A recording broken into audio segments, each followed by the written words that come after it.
এখন আমরা MCQ one shot দেখব বায়োটেকনোলজির। ওকে, এইটার সাথে সাথে আমাদের এইচএসসির আগে ওয়ান শটগুলো শেষ হয়ে যাচ্ছে। সো আমি লাইফে ফার্স্ট টাইম আমি এত দীর্ঘ সময় ধরে তোমাদের ওয়ান শট নিয়েছি এবং এত সিরিয়াসলি নিয়েছি। তোমাদের কাজে লাগলে দ্যাটস এনাফ। আমি মোটামুটি দেখলাম আমি 70 আওয়ার্স স্লাইড প্রিপারেশন বা অন্যান্যগুলো যদি বাদ দিই 70 ঘন্টা আমি টানা ক্যামেরার সামনে দাঁড়াইছিলাম। সো এটা আমার লাইফের একটা বেস্ট জার্নি বলা যেতে পারে। টিস্যু কালচারের জনক এটা পরীক্ষায় পর্যন্ত আসছিল, মানে সিকিউতে আসছিল, গটিল্যাব হ্যাভারল্যান্ড। প্রতিটি সজীব কোষের সম্পূর্ণ উদ্ভিদে পরিণত হওয়ার অন্তর্নিহিত দেখো ক্ষমতা, ক্ষমতা মানে হলো পাওয়ার বা পটেন্সি। দেখো তো কোথায় আছে, টোটিপটেন্সি। ক্লিয়ার? সম্পূর্ণ উদ্ভিদ বলতে বোঝাচ্ছে উদ্ভিদের যে কোনো কোষে পরিণত হওয়া। ক্যালাস মিডিয়ামে পিএইচ কত রাখা হয়? অ্যাকচুয়ালি বেজাল মিডিয়াম আর কি, যে যে মিডিয়ামের মধ্যে আমরা টিস্যু কালচার করি, এইভাবে মনে রাখবা 55-58। ওকে, 5.5 থেকে 5.8। পিএইচ বেটার রাখলে বিক্রিয়াগুলো বৃদ্ধিগুলো ভালো হয়।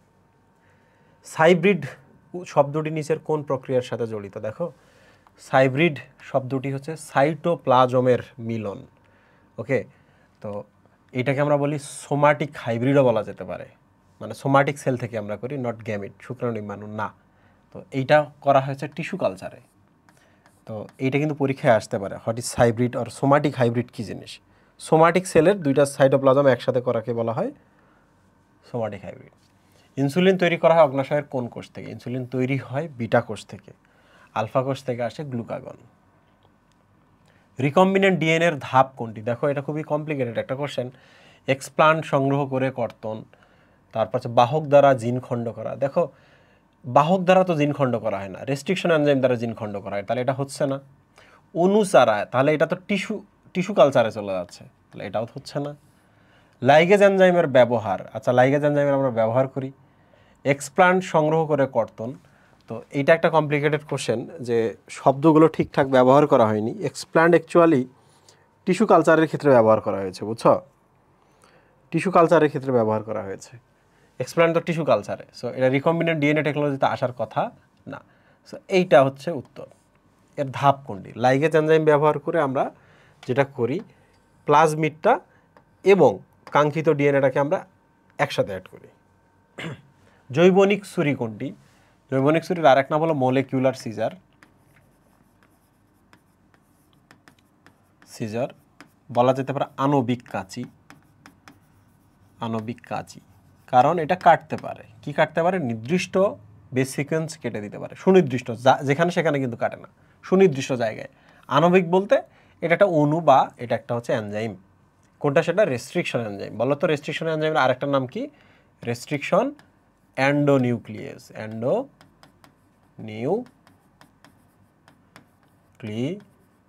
কেন এটার নাম এন্ডোনিউক্লিয়াস? কারণ এটা হচ্ছে নিউক্লিয়াসের ভেতরে থাকে। রেস্ট্রিকশন এনজাইম কি কাজে লাগে? আচ্ছা, সব কাটতে, চোড়া লাগাতে তো কখনোই লাগে না, লাইগেজ লাগে। তো কাটতে আমাদের তিনটা অপশন রইল। এমআরএনএ কাটা, দেখো প্লাজমিড কাটতে হয়। প্লাজমিড কি? একটা দ্বিসূত্রক ডিএনএ। তাহলে খুঁজে দেখো ডিএনএ কোথায় আছে। এখানে নাই, এখানে নেই, এই যে এখানে আছে। তাহলে এইটা উত্তর, ডিএনএ কাটতে নির্দিষ্ট জায়গা কাটতে। দেখছ এখানে এ কি? চিত্রের এ হচ্ছে প্লাজমিড, তাই না? What is plasmid? ক্ষুদ্র বৃত্তাকার দ্বিসূত্রক ডিএনএ, নিউক্লিয়াসের বাইরে থাকে, এই জন্য এটাকে বলা এক্সট্রা নিউক্লিয়ার। সাইটোপ্লাজমে থাকে, তাহলে বলা হয় সাইটোপ্লাজমিক ডিএনএ। নিজে স্বপ্রজনন করতে পারে বা সেলফ রেপ্লিকেট করতে পারে, রাইট? তথ্য অল্প পরিমাণ ধারণ করে বিভিন্ন রাসায়নিক উপাদান তৈরি করতে পারে। জীবের জিনোমে নতুন জিন বিন্যাস তৈরি করার সর্বাধুনিক পদ্ধতি কোনটি? সংকরায়ন? নো। টিস্যু কালচারে কোনো জিনের বিন্যাস আলাদা করা না। ক্লোনিং? না, সেম জিনিস থাকে। জেনেটিক ইঞ্জিনিয়ারিং করে আমরা করি, এই জেনেটিক ইঞ্জিনিয়ারিংটাকে আমরা বলি রিকম্বিনেন্ট ডিএনএ টেকনোলজি।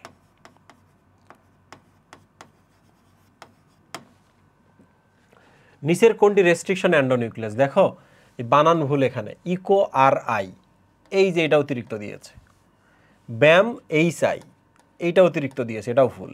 হিন্দ 3 হওয়ার কথা, এখানে একটা আবার কম দিছে, আর এইটা আবার ভুল করছো, দেখো MBO এইটা, তার মানে এইটা অ্যাকচুয়ালি উত্তর। এখানে 2 দিছে, এটা আসলে 3, এখানে আবার H11 দিয়েছে, এখানে আসলে H1, এখানে বানান ভুল, ইকো আর আই হবে, পরেরটা হবে না। তো অনেকেই বুঝবা না জিনিসটা কি, আমি একটু বলি। এই যে বিভিন্ন ধরনের এখানে কিন্তু রেস্ট্রিকশন এনজাইমের ছবি দেওয়া আছে, দেখছো? এইটা একটা রেস্ট্রিকশন এনজাইম, দেখো ব্যাম এইচআই, তাই না? এইচআই, তাহলে এখানে দেখো তো ব্যাম এইচের পর 2টা আই দিছিল না? তো এইটাই আমি অ্যাকচুয়ালি ওখানে বোঝাইলাম। তো তোমরা এখান থেকে নামগুলো দেখতে পারো, ব্যাম এইচআই, হিন3, ইকো আরআই, HPA বা পা2, MBO1। এই যে এইটা কিন্তু লাস্ট অপশনটা ছিল, তাই না? ওখানে যদিও এইরকম করছে MBO1 দিছে, ভুল করেছে। তো তোমরা যেটা দেখবা কোনটা কোন জায়গায় কাটে, হ্যাঁ, কোনটা কোন জায়গায় কাটে, এটা এডমিশনের ক্লাস হইলে আমি তোমাদের দেখাই দিতাম কোনটা কোন জায়গায় কাটে, কীভাবে মনে রাখতে হয়। যেহেতু এটা এডমিশনের ক্লাস না, মেডিকেল এডমিশন, ভার্সিটি এডমিশনের ক্লাস না, সো আমি তোমাকে একাডেমিকে এটা দেখাবো না। তুমি যে পড়ে নিতে পারো, এটা অতিরিক্ত হয়ে গেল তোমার জন্য, পরীক্ষায় কনফিডেন্স থাকবে, আসলে সামা পারবা। রিকম্বিনেন্ট ডিএনএ টেকনোলজি প্রয়োগে সৃষ্ট নতুন জীবকে কি বলা হয়? রিকম্বিনেন্ট ডিএনএ ডেফিনেটলি ট্রান্সজেনিক, তাই না? হাইব্রিড বা সাইব্রিড, এটা কিন্তু টিস্যু কালচার, টিস্যু কালচারে কিন্তু মাতৃ উদ্ভিদের মতো অনেকগুলো তৈরি হয়, দ্যাট ইজ ক্লোন, আর সাইটোপ্লাজমের মিলন হয় সাইব্রিড। ট্রান্সজেনিক কেন বলে বলো তো? কারণ একটা জীবের মধ্যে আমরা কি করি, আরেকটা জীবের কাঙ্ক্ষিত ডিএনএ প্রবেশ করাই। তাহলে এইটা কি, এটাকে আমরা বলবো এর মধ্যে ট্রান্সফার করেছি একটা জিন, তাহলে এটা একটা ট্রান্সজেনিক জীব।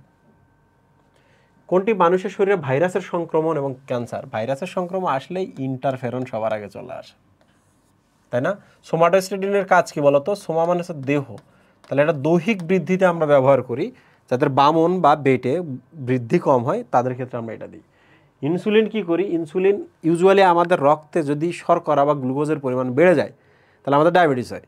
তো ইনসুলিন দিলে হয় কি, রক্তের যে গ্লুকোজগুলো এগুলোকে ধরে ধরে কোষের ভেতরে নিয়ে যায়, তাহলে রক্তে কি করায়, সে গ্লুকোজের পরিমাণ কমায়। গ্লোবিউলিন কখন দেই? এটা একটা প্লাজমা প্রোটিন, তাহলে কেউ যদি পুড়ে যায় তাকে যদি আমরা শৈল চিকিৎসা বা সার্জারিতে ভর্তি করাই তাহলে তাকে আমরা গ্লোবিউলিন দিই, তাই না? তাহলে গ্লোবিউলিন শৈল চিকিৎসায় বা সার্জারিতে ব্যবহার করা হয় পুড়ে গেলে, পোড়া রোগীকে।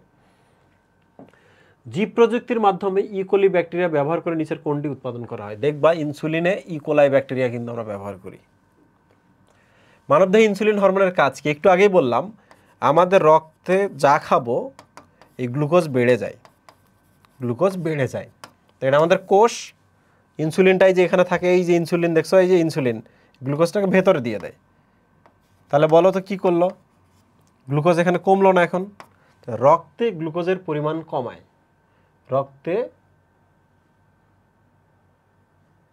ইনসুলিন হরমোনের কাজ কি? গ্লুকোজের পরিমাণ বৃদ্ধি না, রক্তে গ্লুকোজ পরিপাক করা না, রক্তে অক্সিজেন পরিবহন করা না, রক্তচাপ নিয়ন্ত্রণ করা না। এটা কিন্তু ভুল হয়েছে মনে হয়, এটা টাইপ করতে গিয়ে। রক্তে গ্লুকোজ কমায়, তাহলে কোষে গ্লুকোজ বাড়ায়, তাই না? কোষে যদি গ্লুকোজ আছে তাহলে তুমি এটা ভেঙে শক্তি পাবা। তাহলে দেখবে ডায়াবেটিস রোগীরা কিন্তু ইনসুলিন না নিলে তাদের রক্তেই থেকে যায় গ্লুকোজ, কোষ কোনো গ্লুকোজ পায় না। কোষ গ্লুকোজ না পাইলে এডিপি তৈরি হয় না, ডায়াবেটিস রোগীরা তখন অজ্ঞান হয়ে পড়ে যায়। তাহলে ইনসুলিন ঠিকঠাক ব্যবহার করতে হবে। মলিকুলার ফার্মিং কি? দেখো অনেকেই বোঝো না, ফার্ম একটা করলা তুমি, এখানে গরু ছাগল চাষাবাদ করছো, ট্রান্সজেনিক যেগুলো মডিফাইড, ওকে, গরু ছাগল রাখলো, মডিফাইড করছে এইভাবে যে ওদের প্রসাব পায়খানা থেকে শুরু করে যা পাবা সবগুলো থেকে কিন্তু ওষুধ বাইর করতে পারবে তুমি, বুঝছো? ওষুধ তৈরির উদ্দেশ্যে। এই যে দেখো, ওষুধ তৈরির উদ্দেশ্যে তুমি যখন কোনো প্রাণী পুষবা এবং ওই প্রাণীটাকে অবশ্যই বায়োটেকনোলজির ভেতর দিয়ে যাইতে হবে, ট্রান্সজেনিক হইতে হবে। বেজলের মাধ্যমে, ইটস নট, বেজাল মাধ্যমে থাকে কোনটি? আমরা কিন্তু পড়েছিলাম ফাইটো হরমোন থাকে, ভিটামিন থাকে, তাই না? এনজাইমটা নাই, বইয়ে যেহেতু আছে তাহলে 1 এবং 2। প্লাজমিডের বৈশিষ্ট্য কোনটি? তোমরা তো সবাই জানো প্লাজমিডের বৈশিষ্ট্য কি বলো তো? এটা সাইটোপ্লাজমে থাকতেছে, দ্বিসূত্রক, দ্বিসূত্রক, ডিএনএ, ডিএনএ, ডিএনএ সবসময় সেলফ রেপ্লিকেট করতে পারে, এবং বৃত্তাকার, বৃত্তাকার, 3টা, 1 2 3। রিকম্বিনেন্ট ডিএনএ প্রযুক্তিতে অণুজীবের ব্যবহার কি? দেখো একটা ব্যাকটেরিয়া নিলাম, একটা অণুজীব, বাহক হিসাবে ব্যবহার করতেই পারি, কারণ এর মধ্যে কি আছে? প্লাজমিড আছে, প্লাজমিডটা বাহক। এই ব্যাকটেরিয়াটা কি পোষক না বলো তো? এই প্লাজমিডটাকে পুষতেছে না, পোষক হিসাবে ব্যবহার করতেছি। আবার রেস্ট্রিকশন এনজাইমের উৎস হিসাবে তোমরা কি জানো ইকো আর আই বলে যে আমি দেখাইলাম তোমাদের, এটা ইকোলাই থেকে আমরা পাই। এই যে দেখো ইকো আর আই কই, এই যে দেখছো, সম্ভাব্য এটা ইকোলাই থেকে আমরা পাই। তাহলে এই প্রেসক্রিপশন এনজাইমটা ওই ব্যাকটেরিয়া থেকে আমরা পাই, কারণ ইকোলাইয়ের হ্যাঁ ইকোলাই থেকে। তাহলে আমরা ব্যাকটেরিয়া থেকে রেস্ট্রিকশন এনজাইমও পাই।